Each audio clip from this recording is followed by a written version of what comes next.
We're in the Gospel according to John chapter 8. And before we read, I want to give you some definitions. This is going to be important for the reading. The word demon shows up in this passage, and I want to be clear on what the intonation of the word is in the New Testament. There's not a whole lot about what these things are, where they come from. What's very clear is what they are intent on doing. And so the word demon in Greek, and this was written in Greek, means disposition, is what demon means. It means disposition. So the Greek word for happiness is eudaimonia, good demon. So what these people are talking about are bad demons, bad dispositions. Now I'm not saying that there aren't spiritual beings, there are, but we have to be careful we don't flood our mythological imaginations into the biblical language. When the people say in this passage that Jesus has a demon, they're saying something very uniquely Jewish and very uniquely Hebrew. So in the Old Testament, we've told this story a lot of times. When humans were first created, we were dust. And then what does God do to the dust? He breathes into it the breath of life, right? And then the human becomes a soul, a nephesh, a living being. So spirit for the Hebrew people is the thing that animates us, that motivates us, that makes the dust get up and walk around. That's what a spirit is. So an unclean spirit is a dirty wind. It's a dirty wind. It's a motivation that moves us in evil directions and harmful directions. And demons almost always in the Bible want to hurt the people who have embraced them. So when the people say in this text, because we're going to read it together, that Jesus has a demon, what they're saying is that he has impure motives. That he's teaching wicked doctrines that are intended to move people in wicked directions. That's what they mean. The other word that I want you to understand, they're also going to call Jesus a Samaritan. And that's racist. But I want you to understand what it means. The Samaritans were considered heretics by the Jewish people. So when they call Jesus a Samaritan, they're not questioning whether his true father was from Samaria or something like that. What they're saying is he's a heretic. So that's what they're accusing him of. They might as well have said heretic, but in those days they used a racial, ethnic slur. You must be a Samaritan. So that's what that means. The other word that we've been talking about is the word logos. The Gospel of John says, in the beginning was the Word, was the logos, and the logos was with God, and the logos was God. And the logos became flesh, made his dwelling among us. So Jesus is the logos. That's another Greek word. It means the explanation, the rationale, the answer to the question, not what, but why. Jesus is God's answer, is what John is saying, to the questions humanity has been asking. And that's going to come up in this passage as well. So if you have those Bibles, I invite you to turn to John chapter 8. John 8, verse 34. I'm reading from the New Revised Standard Version. Jesus answered them, "Very truly I tell you, everyone who commits sin is a slave to sin. The slave does not have a permanent place in the household. The son has a place there forever. So if the Son makes you free, you will be free indeed. I know that you are descendants of Abraham, yet you look for an opportunity to kill me, because there's no place in you for my word." That's the Greek word logos, for my explanation, for my understanding. "I declare what I have seen in the Father's presence. As for you, you should do what you've heard from the Father." They answered him, "Abraham is our father." Jesus said to them, "If you were Abraham's children, you'd be doing what Abraham did. But now you're trying to kill me, a man who has told you the truth that I heard from God. This is not what Abraham did. You're indeed doing what your father does." They said to him, "We're not illegitimate children. We have one Father, God himself." Jesus said to them, "If God were your Father, you would love me. For I came from God, and now I'm here. I did not come on my own, but he sent me. Why do you not understand what I say? It's because you cannot accept my logos, my word. You are from your father, the devil, and you choose to do your father's desires. He was a murderer from the beginning and does not stand in the truth, because there is no truth in him. When he lies, he speaks according to his own nature, for he's a liar and the father of lies. But because I tell the truth, you don't believe me. Which of you convicts me of sin? If I tell the truth, why do you not believe me? Whoever is from God hears the words of God. The reason you do not hear them is that you are not from God." The Jews answered him, "Are we not right in saying that you are a Samaritan and have a demon?" I wanted you to understand what they're saying there. Jesus answered, I do not have a demon, but I honor my Father, and you dishonor me. Yet I do not seek my own glory. There is one who seeks it, and he is the judge. Very truly I tell you, whoever keeps my word, my logos, will never see death. The Jews said to him, now we know that you have a demon. Abraham died, and so did the prophets, yet you say, whoever keeps my word will never taste death. Are you greater than our father Abraham, who died? The prophets also died. Who do you claim to be? Jesus answered, if I glorify myself, my glory is nothing. It is my Father who glorifies me, he of whom you say he is our God, though you do not know him. But I know him. If I would say that I do not know him, I would be a liar like you. But I do know him, and I keep his word. Your ancestor Abraham rejoiced that he would see my day. He saw it and was glad. Then the Jews said to him, you're not yet 50 years old, and have you seen Abraham? Jesus said to them, very truly I tell you, before Abraham was, I am. So they picked up stones to throw at him. But Jesus hid himself and went out of the temple. So as we proceed, there's another definition, and if you might have assumed you already knew what it meant. It's the word sin. Sin is disobedience to the revealed will of God. Let me say that again. Sin is disobedience to the revealed will of God. Sin is disobedience to the revealed will of God. It can be accidental disobedience. That's called unintentional sin in the Scriptures. It can be rebellious disobedience, which is called in the Scriptures the sin of the raised right hand. And you know what that is, right? Thrusting a fist at the heavens in sin. But sin is disobedience to the revealed will of God. Another way of saying it is sin is a refusal to submit to God's right to tell us what to do. Sin is a refusal to submit to God's right to tell us what to do. That's what Jesus is talking about in this passage. Now, of course, it's a strange thing to say to the people of Israel, because their whole culture was built on doing what God had told them to do. And yet Jesus claims they don't know God. The people of Israel had been following the God of Abraham, Isaac, and Jacob to this point in the gospel story we could start with Abraham, but let's just start with Sinai, for over 1,500 years. They had been studying the law God had given to them. God had been sending them prophets. The prophets had been writing down what God told them to say. And they had been studying this and trying to live it out. They'd been punished and sent into exile. They were brought back from exile. They were trying to get their lives straight. And what Jesus is accusing them of in this passage is of listening to Satan and not to God. Jesus is insistent that though they're reading the right book and worshiping the right God, the voice they think they have heard, the voice they believe has been God guiding them, has been nothing other than their enemy whispering in their ears. If we're really to hear the word today, we have to be willing to admit that some of what we too have associated with God has been the enemy whispering in the church's ears. So let's think about it together. Our primary theme from last week can be summarized in just one sentence. We're not so much enslaved by our behaviors as we are enslaved by our stories. Behavior is just the fruit of the stories we've told ourselves to keep ourselves in the life that we're accustomed to. It's the stories that enslave us. And beneath that simple assertion is the confession that Jesus is the Logos. When the Gospel of John says, in the beginning was the Logos, and the Logos was with God, and the Logos was God, John is suggesting that in the person of Jesus, humanity has been given the rationale of God, the very internal logic of God, the inner dialogue of God, that he was talking to himself about what he was planning to do in creation. All that inner stuff that would help us so much to know why we're here was made flesh in the person of Jesus. The battle of good versus evil, whether we're talking cosmically or culturally or communally or personally, that battle between good and evil is fundamentally a battle of stories. It's a battle of how we explain the world. Facts are what they are.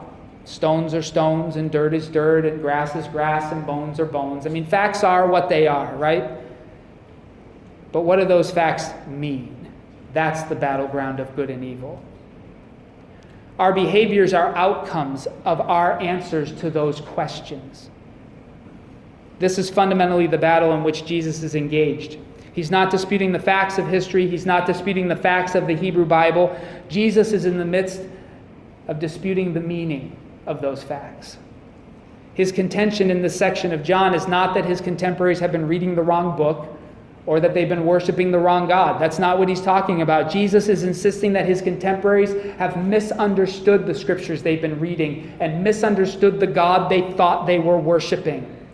They were earnestly worshiping Satan in God's name, and they had no idea that that's what they were doing. This is, according to the Gospel of John, actually why Jesus came. Because the world was in thrall to darkness, and the light had been lost. To bring the Logos of God to the people of God, Jesus became flesh. But the people had embraced a false Logos, a false story, an anti-Christian narrative of sorts that they refused to allow even Jesus to deconstruct. As we continue listening to this confrontation again this morning between Jesus and the Jewish leaders of his day, Jesus has insisted that much of what his contemporaries took to be sound doctrine had in fact been infected by Satan, by the devil, which means deceiver, by demonic forces, wicked forces that are trying to push humanity to its own destruction. My sense is that the scriptures tell us that only God is truly competent to interpret our experiences. In other words, if we're to understand what the events of our lives mean, if we're to understand what the events of history mean, we have to rely on Jesus to guide us. We cannot trust ourselves. Only Jesus can be trusted. Now, Jesus, of course, guides us to the First Testament. He did, after all, say in Matthew 5 that he did not come to abolish the law and the prophets, but he came to fulfill them. So Jesus never suggests in the Gospels that the prophets of Israel who gave us the Old Testament got it wrong about God. He never says that they got it wrong. What he confronts is his contemporaries' interpretation of those texts. And in so doing, Jesus confronts ours as well, because you'll find as we listen to the debate that we share more in common with the Jewish leaders than we do with Jesus in the church today.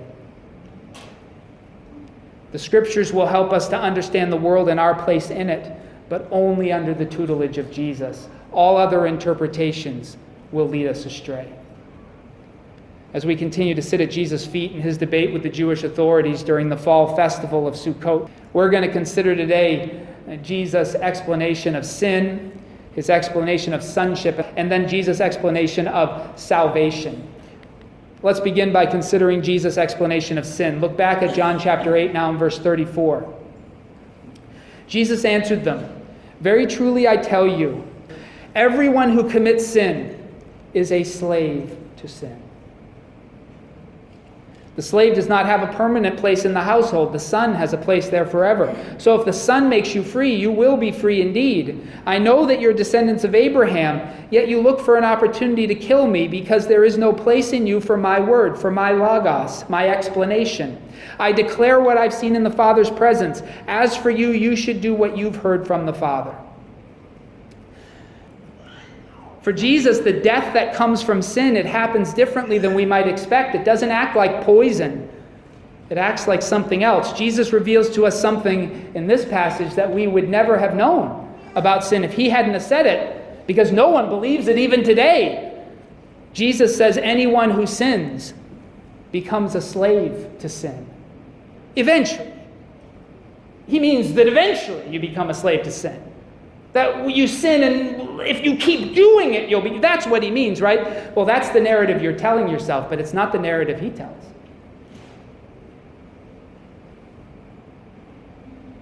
Jesus is telling us that sin is not a power that can be wielded. In fact, sin will not serve anyone. It will only be served. It is never a servant. It is only ever a master. Sin is a power that enslaves the one who wields it. And not eventually, immediately. Jesus is informing his people that they don't recognize who he is because they are enthralled to a master that does not recognize his lordship.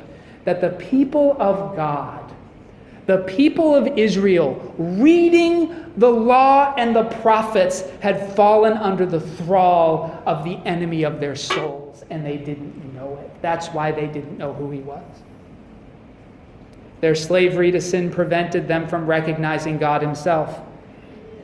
Now, before we move on to discuss Jesus' explanation of being a child, his understanding of sonship, we must first pause to recognize the implication of Jesus' explanation of sin, of rebellion against God's teachings, of the refusal to submit to God's instructions. There is no safe way to sin, church. There is no safe way to sin, because there's no way to engage in sinful behavior and remain free in our choices thereafter. We become slaves immediately. That's counterintuitive, because most of us, this was me when I was a kid, I'm sure it was you too, I sinned to be free. I was deceived, and so were you. We thought slavery was on this side of the law, but slavery is actually on that side of the law. The only way to rule over sin is to refuse it. And no one knows the power of sin except those who do resist it. Continue with me in John chapter 8 as we look at what it means for Jesus to be a son, to be a child of God. Now in verses 39 and following, as we continue to listen to Jesus and attempt to understand the Logos of God. What does it mean to be a child of Abraham? What does it mean to be a child of God? Look at verse 39. They answered him, Abraham is our father. And they're speaking biologically. And Jesus said to them, if you were Abraham's children, you'd be doing what Abraham did. But now you're trying to kill me, a man who has told you the truth that I heard from God. This is not what Abraham did. You are indeed doing what your father does. They said to him, we're not illegitimate children. We have one father, God himself. They know what he's getting at. Jesus said to them, if God were your father, you would love me. For I came from God, and now I am here. I did not come on my own, but he sent me. Why do you not understand what I say? It's because you cannot accept my word, my Logos.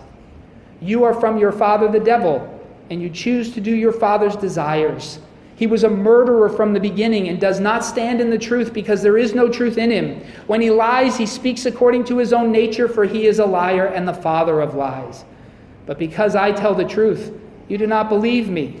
Which of you convicts me of sin? If I tell the truth, why do you not believe me? Whoever is from God hears the words of God. The reason you do not hear them is you are not from God. We tend to view family today either biologically or legally, or perhaps sometimes even socially. We think of these as formal relationships that are bound together by a type of loyalty, rooted either in our bodily connections, or our social connections, or our legal connections, or sometimes even our cultural or doctrinal or creedal connections. We tend to think of these as just agreements that we've made. Being someone's child for Jesus is not a matter of biology or the result of a legal contract. To be a child is to be one who has learned from a parent and reflects that parent's values, interests, and behaviors. And because this is true, Jesus expected that anyone who would call themselves a child of Abraham would evidence the kind of faith Abraham evidenced. He was not looking for a DNA test.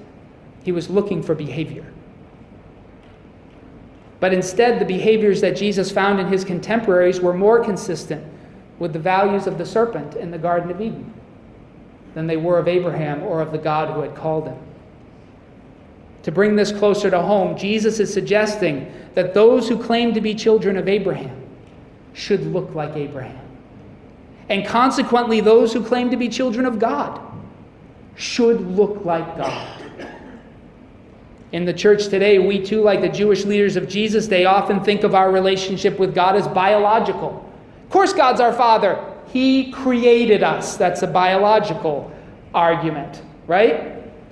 Sometimes we think of it as contractual. Jesus signed a contract with his blood, making me a child of God. So my childhood of God is legal. Contractual. I've got the signed document in the blood of Jesus. Now, of course, both of those things are true. God did create us, and Jesus did die to purchase us for God, and the cost of our lives is his blood. That's still true. But that's not what Jesus means when he asks them if they're children of God. Jesus means to say something different. It's something that the gospel writer, John, will say in the epistle he wrote a little later. In 1 John chapter 2, verses 3 through 6, he summarizes what he means to be a child of God. Now by this we may be sure that we know him, if we obey his commandments. Whoever says, I've come to know him, but does not obey his commandments is a liar. It's the same thing as saying a child of Satan, right? Because Satan's native tongue is lying, and children reflect the values of their parents, right? And in such a person, the truth does not exist. But whoever obeys his word, truly in this person, obeys his logos, truly in this person, the love of God has reached perfection. By this we may be sure that we are in him. Whoever says, I abide in him, ought to walk just as he walked. Sin is not a tool. It's always a master. There's no safe way to use it. And sonship is about reflecting the character and values of our Father. This is what it means to be a child of God. Finally, let's consider Jesus' explanation of salvation. Continue with me in John 8. Now we're in verse 48. The Jews answered him, are we not right in saying that you are a Samaritan, a heretic, and have a demon, and are full of bad ideas? That's essentially what they're saying. Jesus answered, I do not have a demon. I'm not being motivated by evil spirits. I'm not being led along by wicked ideas. Jesus answered, I don't have a demon, but I honor my Father, and you dishonor me. Yet I don't seek my own glory. There's one who seeks it. He's the judge. Very truly, I tell you, whoever keeps my word will never see death. Whoever keeps my logos, my explanation. The Jews said to him, now we know that you have a demon. We know that you're crazy. We know that you're nuts. We know that you should be institutionalized. That's what they're saying. Abraham died, and so did the prophets. Yet you say whoever keeps my logos will never taste death. Are you greater than our father Abraham who died? The prophets also died. Who do you claim to be? Jesus answered, if I glorify myself, my glory is nothing. It's my Father who glorifies me. He of whom you say he is our God. He's finally told them who his Father is. Though you do not know him, but I know him. If I would say that I don't know him, I'd be a liar like you. But I do know him and keep his word. Your ancestor Abraham rejoiced that he would see my day. He saw it and was glad. Then the Jews said to him, you are not yet 50 years old and you've seen Abraham. You can hear the sarcasm, right? Jesus said to them, very truly I tell you, before Abraham was, I am. And it went from a joke to deadly serious. So they picked up stones to throw at him. But Jesus hid himself and went out of the temple. The initial response of Jesus' contemporaries to his accusations is to turn his accusation back on him. That's what they were doing. And who can blame them? He just said that they were enthralled to the devil. So it's only one good turn deserves another, right? Maybe it's you who are enthralled to the devil, my goodness. Their implication is that Jesus' teachings reflect more of the demonic than the godly. They don't hear God in Jesus' voice. They hear only the devil. Based on Jesus' comments on seeking his own glory, probably what's in view there is that they seem to see a lot of arrogance in Jesus, and they associate arrogance with the demonic. To make the claims Jesus was making would have been the pinnacle of pridefulness. How much more arrogant could you get? So if he's wrong about this, they're right about him. He has to have a demon. How is Jesus going to respond to that?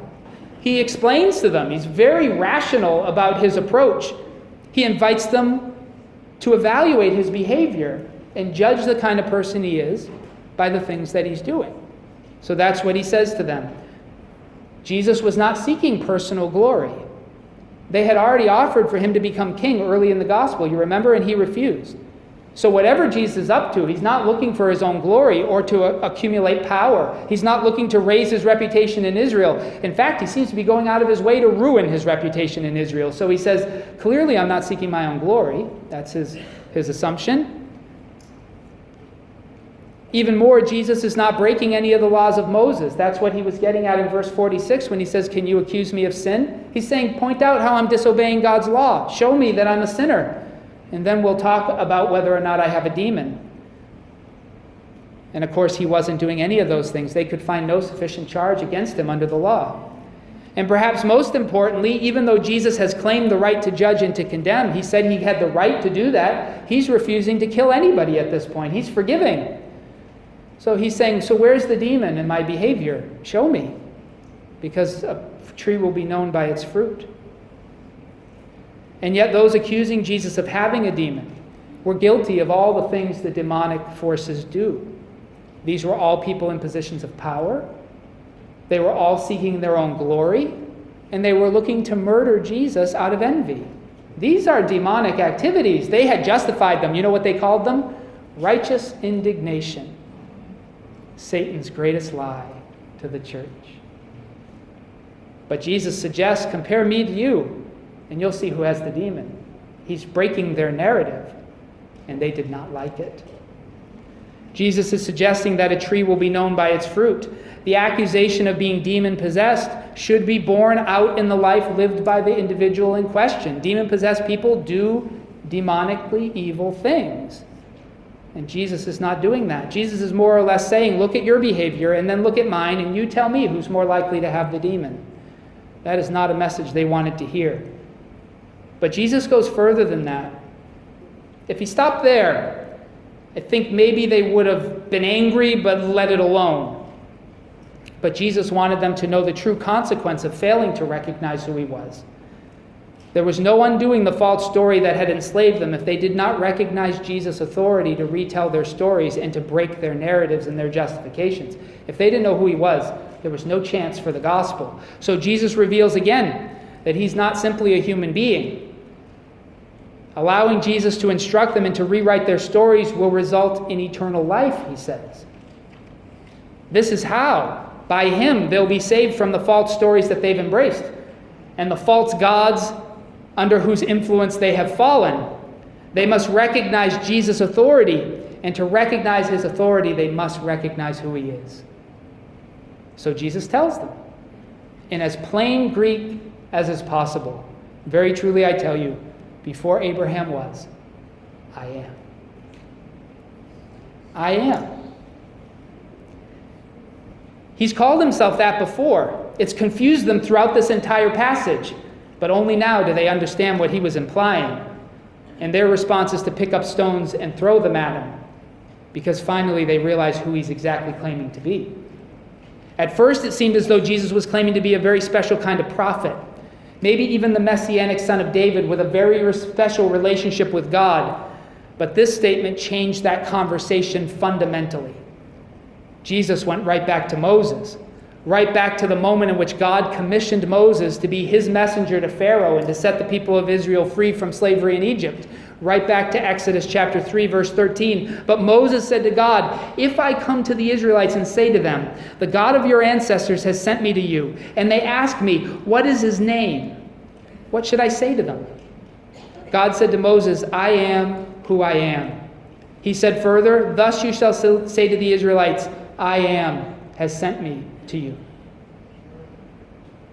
There is no clearer declaration anywhere in the Gospels that Jesus was claiming to be God himself.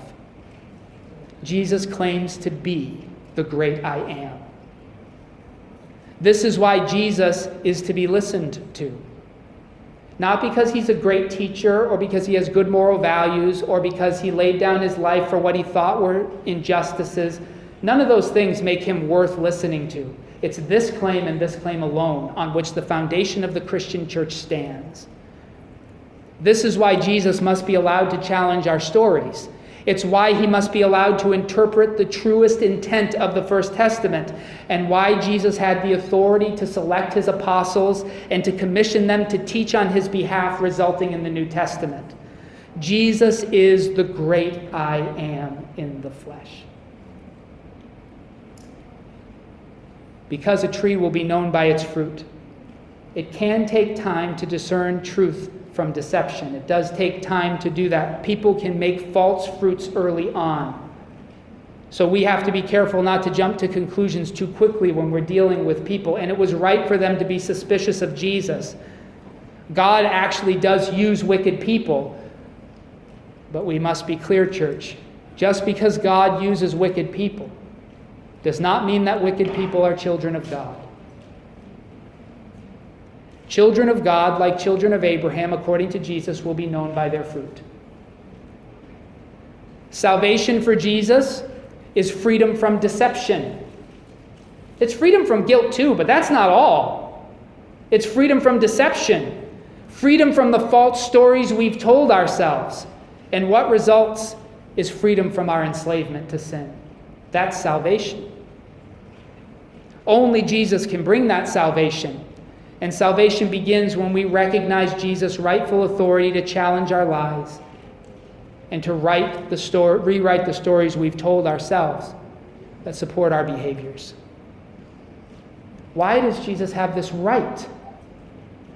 Because he knows you better than you know yourself. Because he knows the why and you only know the what. Sin can never be wielded, church. It can only be served. If we wish to be free, we must follow the God who made us. He will set us free, and if the Son sets you free, you will be free indeed. Sonship, being a child of God, always implies behavior. And salvation is always from enslavement to sin. It is never a license to go on sinning. Paul says that too. It's freedom from sin's false stories and from its poisonous fruit. If sin can never be wielded, but only served, if my behavior reveals who my true parentage is, and if salvation is always from sin, from the false narratives that guide my life and support my behavior, then how can I be safe from being deceived? Jesus helps us in this passage if we have eyes to see. He gives us some advices to discern the voice of God from the voice of the enemy. It's right here. Let me start with the enemy. Now, this is not an exhaustive list, but it's a beginning. Jesus insists that if you hear any of these voices, you can be sure that you're hearing the devil's voice, no matter how righteous the voice sounds. In this passage, Jesus has suggested that Satan's children, that the children of the devil, are characterized by some qualities that are distinguishing marks. The desire to kill. Now, not the actual killing. The law of Moses required execution in some cases, and sometimes God sent his people into battle to do war. We're not talking about the act of killing, which sometimes biblically has been justified. It's the desire to kill that is always Satan. Because God wishes that none would perish, but that all would come to eternal life. God doesn't seek the death of any, it says in Ezekiel chapter 18, but rather that the wicked would turn and be forgiven. So if we hunger for their blood, we're not hearing his voice. Lies, deceptive speech. If we think we have a good reason for telling untruths, it's the devil's voice we're hearing every single time. Glory-seeking or self-promoting behaviors. Behaviors that say, look at me, notice me. Always Satan's voice. Because our God, Jesus, did not seek his own glory. Now, on the other hand, Abraham's children, and in essence God's children, are also distinguished by qualities that are distinguishing marks. And if we hear these voices, we can know, church, that we are hearing the voice of God. Truth-telling is God's native tongue. Submission to God's instructions. If we're feeling convicted, if we're feeling convicted that we need to do what the Scriptures say, it is always God's voice. If we are seeking God's glory and not our own, if we're not looking for praise, but simply to move ourselves aside and give God the glory, we know that God is leading us. If we recognize Jesus as God and therefore recognize that Jesus' teachings are God's teachings and that he has the right to tell us what to do and what not to do, that is always God speaking.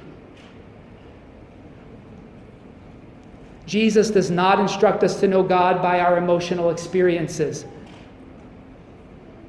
Jesus does not instruct us to know God by impressive crowd building or leadership skills or attractiveness or winsomeness or charisma or organizational size or effectiveness. These are not signs. Those things can be faked. And because they can be faked, the enemy can use them to deceive you. They are not to be trusted. Jesus instructs us to know God by the fruit of righteousness born in those who truly belong to him. The children of God are not known simply by their confessions or by their biology or by their covenants. The children of God are known by their correspondence to the character and values of their Father. Now, of course, those things might be falsified for a time. People can manufacture fruits in the short term. But in time, all people will be known by their fruit. Everything hidden will be revealed in time. If we trust Jesus, he'll keep us from being deceived. The problem with Jesus' contemporaries and the problem with many Christians today is that we're looking for God in all the wrong places. Places Satan can manufacture, and therefore he can pose as God and we wouldn't know the difference. God's at work. God's at work, where people are being freed from the tyranny of sin, where folks are learning to submit to God's instructions, where folks are learning to seek God's will even at the cost of their own success, where folks are forgiving and offering mercy to their adversaries instead of seeking vengeance and death for those with whom they disagree or of those they fear. Satan's voice says what we want to hear. And because he does that, we follow him and just call him Jesus. That's how he's the Antichrist. He's the Jesus who says all the things you wish Jesus said. And he's been preached from the pulpit my entire life.